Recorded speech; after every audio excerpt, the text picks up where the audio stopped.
क्या आपने कभी महसूस किया है कि आप पूरी ताकत से चिल्ला रहे हैं पर ऊपर से कोई जवाब नहीं आता? क्या आपकी प्रार्थनाएं कभी इतनी कमजोर लगी कि जैसे आप भगवान से नहीं, दीवारों से बात कर रहे हो? आप अकेले नहीं हैं। ये वो समय है जब आत्मा टूटने लगती है, पर शायद ये टूटना ही शुरुआत है। जब दिल में पाप घर कर लेता है, तो वो सिर्फ आत्मा को नहीं झुलसाता, वो आपके और परमेश्वर के बीच एक अदृश्य लेकिन अटल दीवार खड़ी कर देता है। आप प्रार्थना तो करते हैं, लेकिन वो शब्द ऊपर जाकर वहीं लौट आते हैं, जैसे स्वर्ग के द्वार बंद हों। बिली ग्रेहम ने कहा था, पाप परमेश्वर और मनुष्य के बीच की सबसे बड़ी खाई है, और जब तक हम उसे नहीं हटाते, हम कभी उसके प्रेम को नहीं समझ सकते। भजन संहिता में राजा दाऊद कहता है, हे परमेश्वर, मुझ में एक शुद्ध हृदय उत्पन्न कर और मेरी आत्मा को नए सिरे से स्थिर कर। दाऊद गिरा था, लेकिन वो वहां रुका नहीं। उसने रो रो कर प्रार्थना की, पश्चाताप किया, और वह दीवार टूट गई। आपकी भी टूटन एक नई शुरुआत हो सकती है, अगर आप सच में खुल जाएं, समस्या से समाधान की ओर। बहुत से लोग परमेश्वर को एटीएम मानते हैं, जब जरूरत हो पास जाएं। पर अगर दिल समर्पित न हो, तो वह प्रार्थना केवल शब्द होती है, आत्मा नहीं। क्या आपकी प्रार्थना परमेश्वर के राज्य को बढ़ाने की इच्छा से आती है, या सिर्फ अपनी इच्छाओं से? क्योंकि जब प्रार्थना में मैं बहुत ज्यादा हो जाए, वो दूर चला जाता है।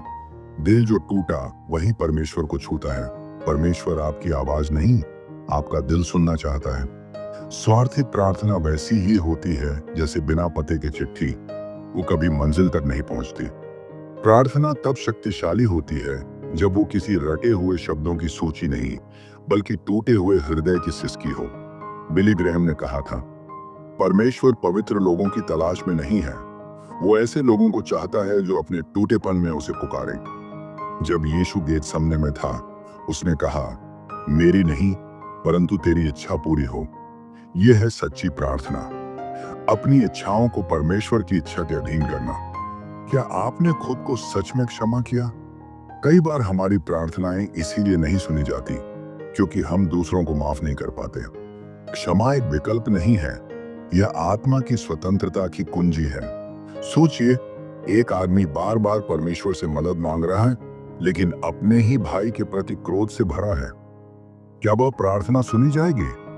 यीशु ने कहा, जब तुम प्रार्थना करो, यदि किसी के विरुद्ध कुछ है तो पहले उसे क्षमा करो। बिली ग्रेहम कहते हैं, जिस दिल में क्रोध बंद है, उसमें परमेश्वर की आवाज नहीं गूंजती।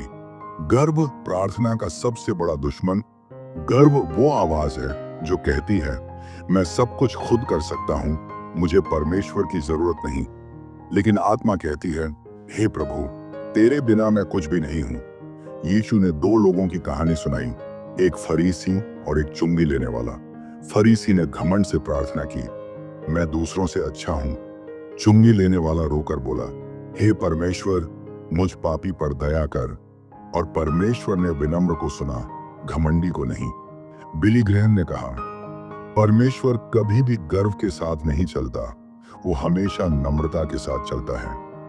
आत्मा की पुकार, पहला भाग समाप्त। यदि आपकी प्रार्थनाएं दीवारों से टकरा रही हैं, तो उस दीवार को गिराने का समय आ गया है।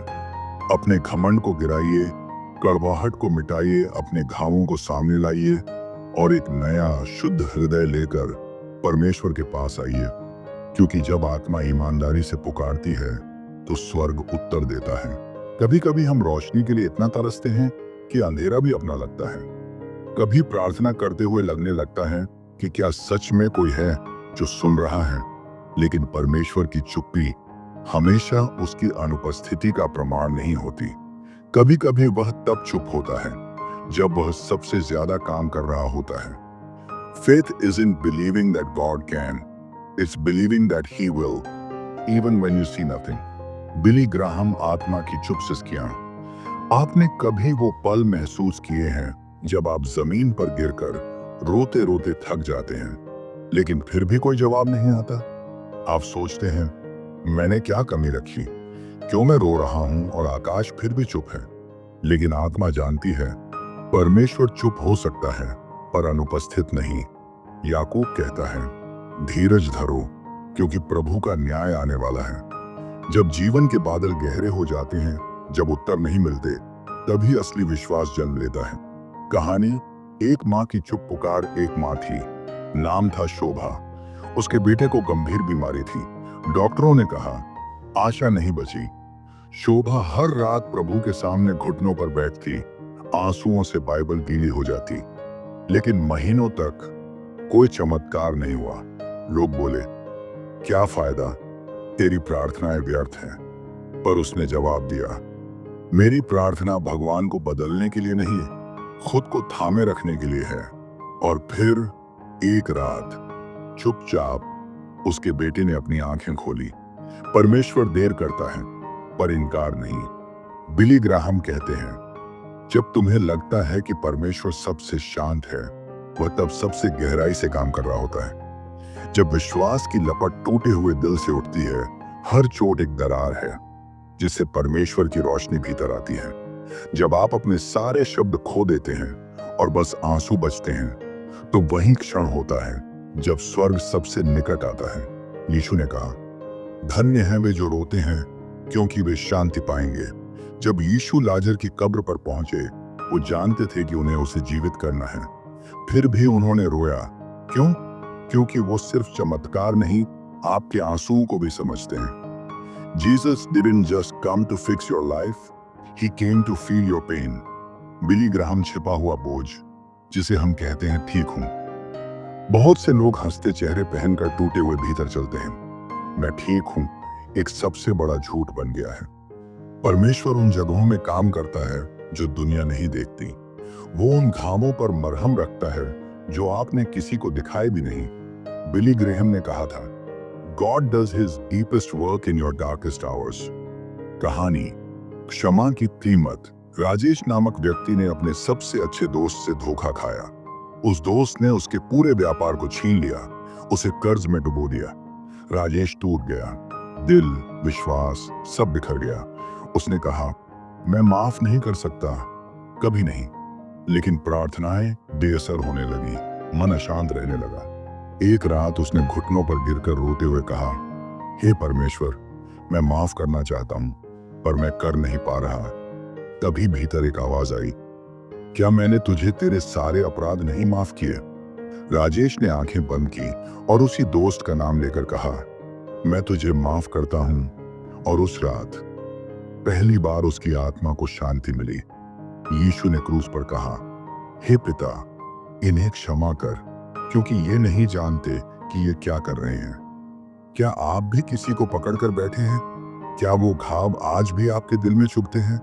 तो आज उन्हें जाने दीजिए, क्योंकि क्षमा केवल देने वाले को ही आजादी देती है। प्रार्थना के 3 स्तर। आत्मा की यात्रा। 1, हम मांगते हैं, अपनी जरूरतें ली हुए। 2, हम ढूंढते हैं उत्तर पाने के लिए। 3, हम खटखटाते हैं। उसके हृदय के द्वार पर प्रार्थना सिर्फ मांगने तक सीमित नहीं है, यह समझने की यात्रा है। बिली ग्रेहम कहते हैं, prayer is not getting man's will done in heaven but getting God's will done on earth. सच्चा आत्मसमर्पण। अगर आपकी प्रार्थनाएं कमजोर हैं तो शायद आपको शब्द नहीं बदलने हैं, दिल बदलने की जरूरत है। परमेश्वर को लंबी प्रार्थनाएं नहीं चाहिए, उसे गहराई से निकली एक सिसकी भी स्वर्ग तक पहुंचा देती है। हे परमेश्वर, मुझे चाहिए तू, तेरा प्रेम, तेरा मार्गदर्शन, तेरी उपस्थिति। अंतिम कहानी। वह रात जब स्वर्ग खुला, एक लड़की थी, साक्षी। जीवन में सिर्फ अंधकार था, घर में कलह, रिश्तों में टूटा विश्वास और आत्महत्या का विचार। वो बाइबल के एक पन्ने को देख रही थी, लेकिन समझ कुछ नहीं आ रहा था।